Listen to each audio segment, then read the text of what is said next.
마태복음 14장에 있는 말씀은 그 시작을 헤롯 왕의 이야기로 시작합니다. 그런데 하필 헤롯 왕의 이야기를 시작하면서 내용이 뭐냐면 세례 요한을 죽인 이야기가 등장합니다. 전체적인 성경의 흐름을 보자면 이 내용이 왜 여기에 배치되었을까 생각할 수밖에 없는 다소 어색한 구성입니다. 왜냐하면 한번 되짚어 볼까요? 4장 17절부터 예수님께서 하나님 나라의 복음을 선포하시고 사역을 시작을 하십니다. 하나님 나라가 시작이 되었다는 거죠. 그래서 그 하나님 나라는 어떤 나라인지를 5장부터 7장까지 가르쳐 주시는 가르침으로 소개를 하셨고 8장부터 9장까지는 10가지의 기적을 통해서 하나님 나라가 임하면 이런 일이 일어난다라는 것을 보여주십니다. 그리고 나서 10장에는 그렇게 가르침 받은 대로 보고 들은 대로 이 하나님 나라의 복음을 전할 12명의 제자를 세우시죠. 12명의 제자를 세우시고 내보내시면서 너희들이 맞닥뜨릴 세상이 이 하나님 나라에 대하여서 어떤 반응을 보일지를 미리 알려주십니다. 그런데 기대하는 반응과 달리 세상은 그들을 박해할 거다.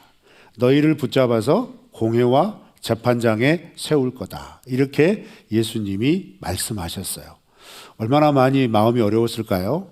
그리고 나서 이 말씀을 하신 이후로부터 11장과 12장은 이렇게 선포하는 하나님 나라의 복음에 대한 사람들의 반응을 기록합니다. 그래서 수많은 무리들은 여전히 예수님께서 베푸시는 기적을 바라보며 예수님께 몰려들지요. 그리고 그렇게 몰려드는 무리들 가운데 예수님은 차츰차츰 자신이 누구신지를 선명하게 보이십니다. 그렇게 선명하게 보이시는 이야기들이 어떤 이야기가 펼쳐지냐면 귀신을 쫓아내고 그다음에 말 못하는 사람들이 말을 하게 되고 보지 못한 사람들이 보게 되고 듣지 못한 사람들이 들려지는 이야기들을 계속해서 예수님께서 보여주세요. 그런데 그렇게 보여지는 놀라운 증거와 예수님께서 가르쳐 주시는 가르침들을 보고서도 무리들은 환호만 하고 무리 속에 있었던 바리새인들은 점차 예수님에 대하여 적대적인 입장을 확정해 갑니다. 그래서 12장의 안식일 논쟁을 기점으로 바리새인들은 예수님을 죽일 결심을 합니다.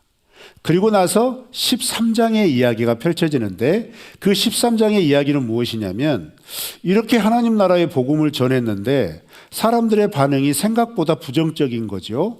받아들이는 사람이 별로 없는 것 같죠.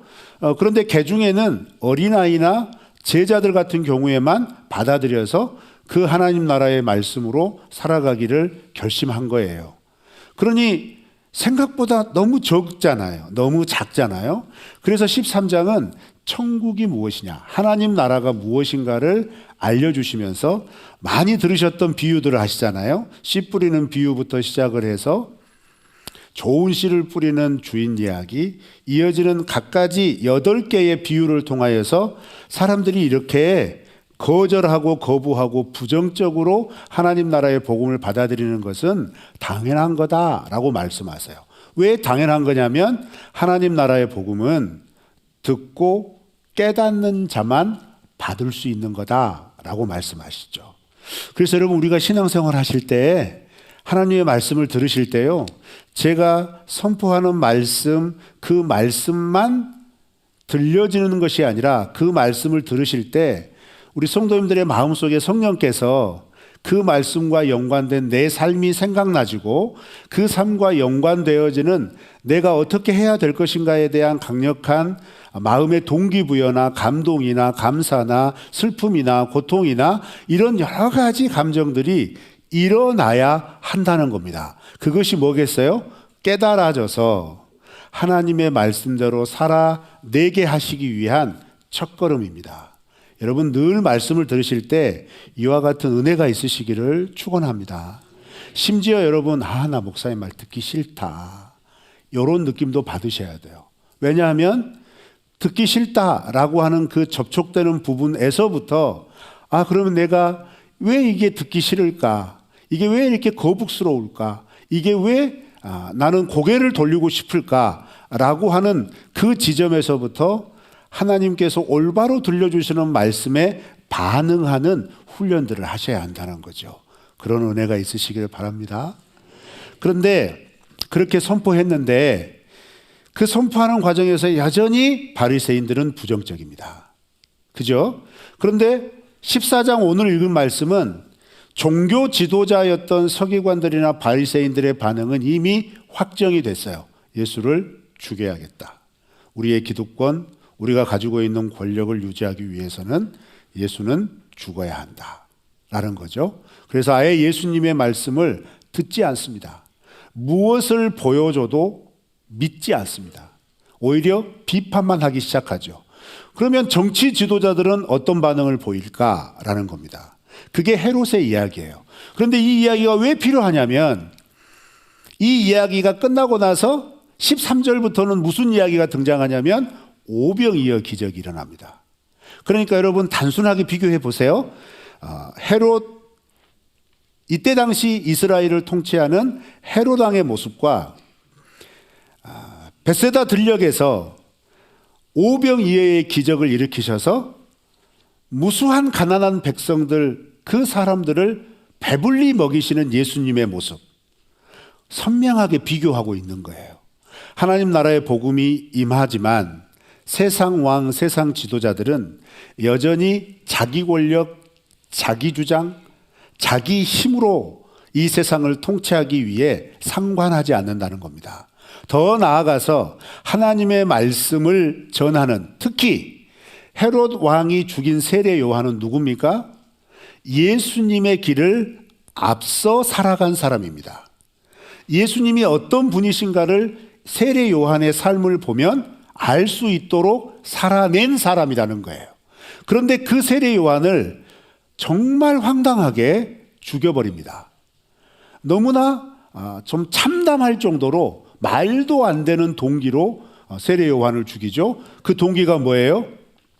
자기 생일 잔치 때 자기 딸이 부탁하고 그 부탁한 것을 내가 무엇이든지 들어주겠다라고 한 그 맹세 때문에 말도 안 되는 맹세를 하고 말도 안 되는 부탁을 받아서 어쩔 수 없이 자기 체면 때문에 세례 요한을 죽인 거예요. 여러분 무엇이 느껴지십니까? 하나님은 안중에도 없는 겁니다. 근데 이 왕이 어떤 왕이에요? 하나님의 나라라고 스스로 자부하는 이스라엘을 다스리는 왕 중에 한 명이었습니다. 하나님의 나라의 복음이 임하였는데 자기들 스스로 하나님의 나라라고 자부하는 이스라엘 안에 버젓이 일어나고 있는 일이라는 겁니다. 그러면 여러분 그 2000년 전에 일어났던 이 일이 오늘날 우리하고 무슨 상관이 있을까요? 상관이 있습니다. 왜요? 여러분 정치적으로 예를 들어서 이 세상 왕이 하나님 나라의 복음에 대하여 이런 반응을 보인다라고 하는 것만 우리가 적용을 하자면 나는 정치가도 아니고 지도자도 아니니까 나와 상관없겠지라고 생각할 수 있지만 이 이야기 속에 담겨져 있는 의미 무엇일까요? 하나님에 대한 태도입니다. 하나님의 말씀에 대한 자세입니다. 하나님의 말씀에 대하여 나는 얼마나 두렵고 떨리는 마음으로 받아들이고 있는가, 그것을 얼마나 의식하고 있는가라는 거예요.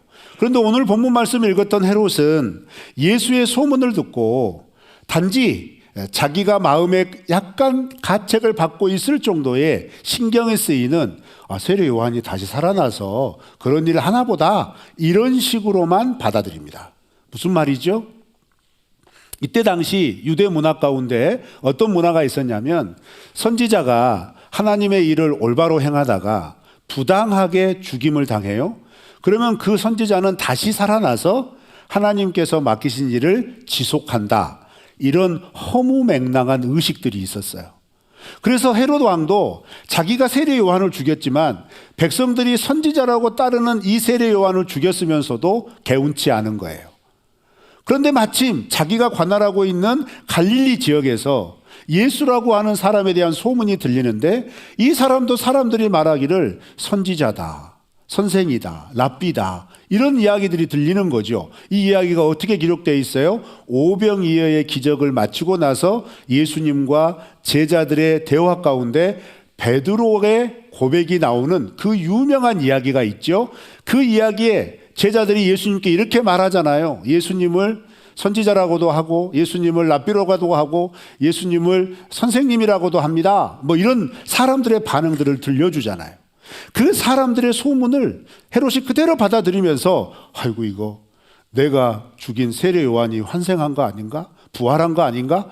이런 어처구니 없는 생각 가운데 그 마음이 뺏겨 있다는 거예요. 그런데 문제는 뭐예요? 그냥 그 마음만 먹은 겁니다. 하나님 앞에서 어떤 돌이킴이나 하나님 앞에서 어떤 변화도 나타나지 않습니다. 이게 세상 지도자들의 모습이라는 겁니다.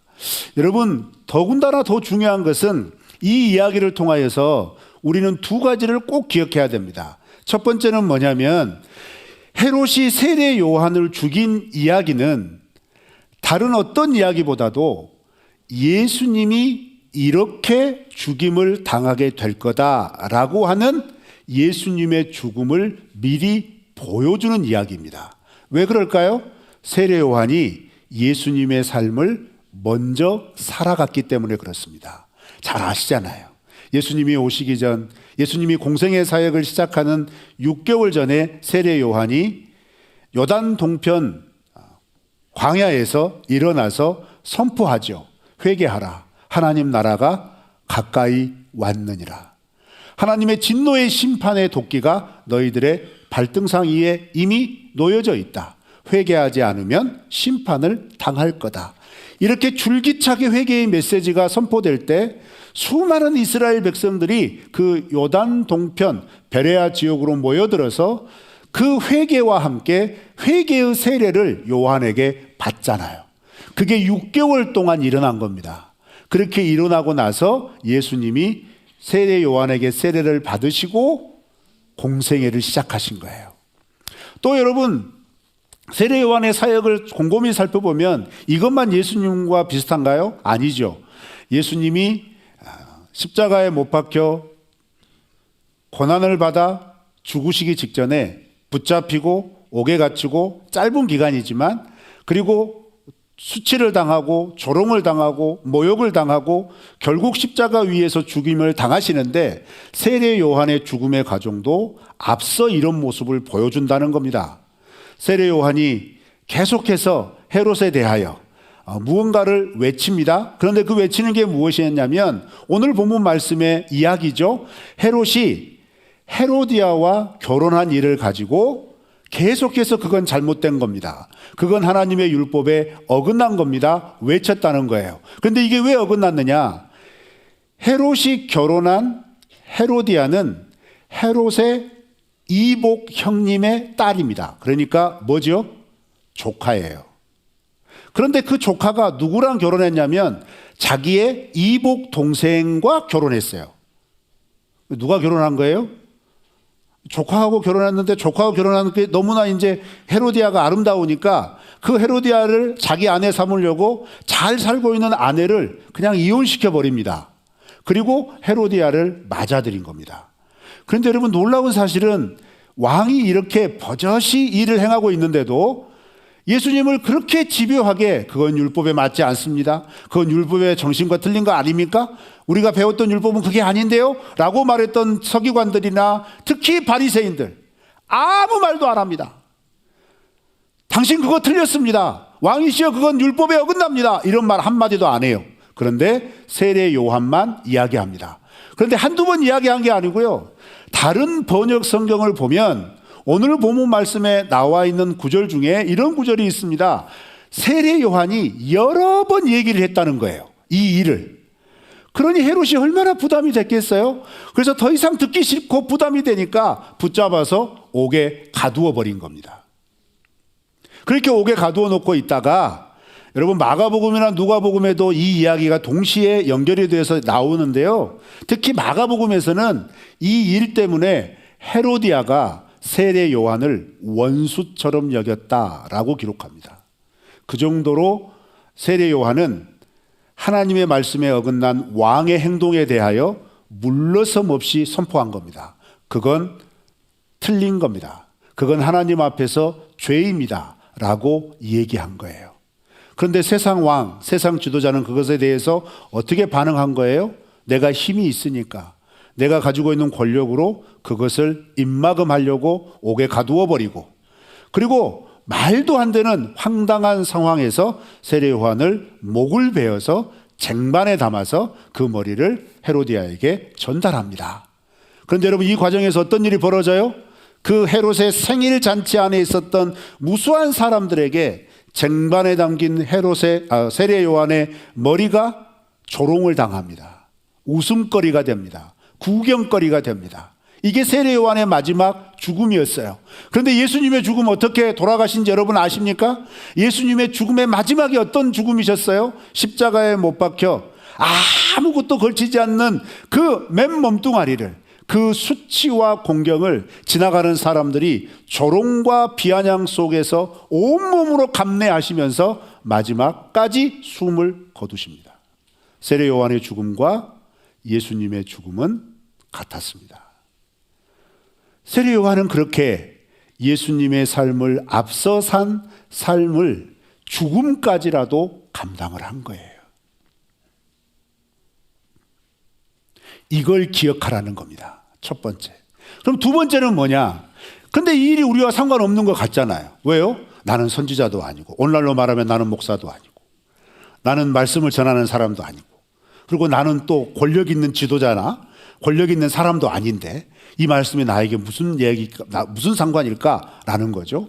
아니에요. 큰 틀로 보면 하나님의 나라가 이 땅에 이미 시작되었는데 그 하나님의 나라를 세상 왕, 세상 지도자들은 거절한다는 겁니다.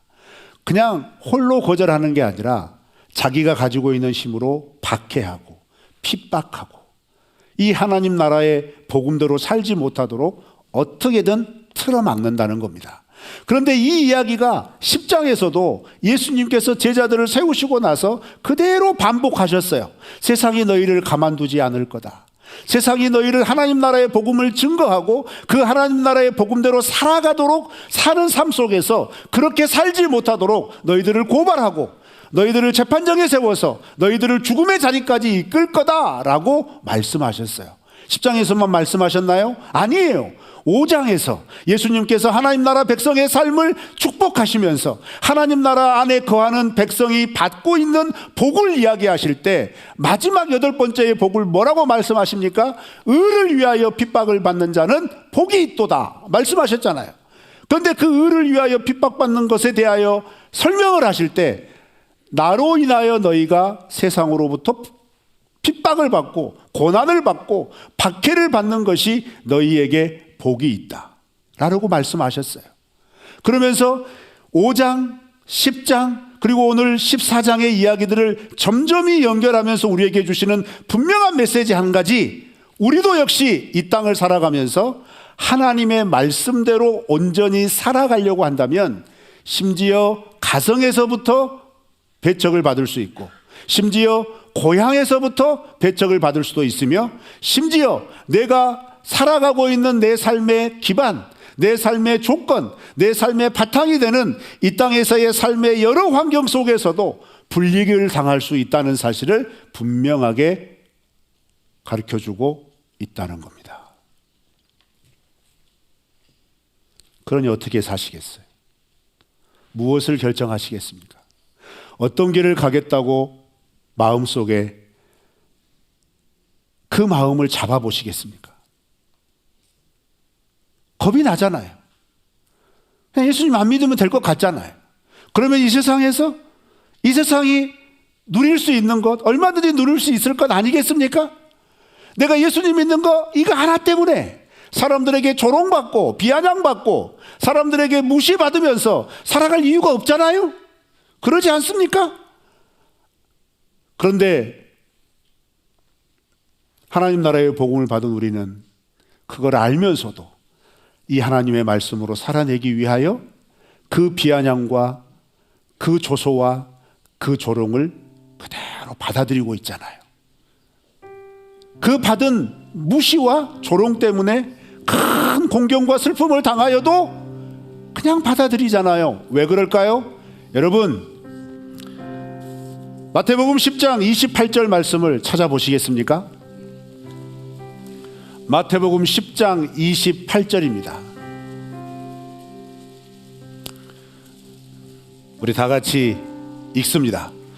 몸은 죽여도 영혼은 능히 죽이지 못하는 자들을 두려워하지 말고 오직 몸과 영혼을 능히 지옥에 멸하실 수 있는 이를 두려워하라. 아멘. 세상이 주는 핍박 두려워하지 말고 오히려 나의 몸과 영혼을 완전히 멸하실 수 있는 하나님을 두려워하라는 겁니다.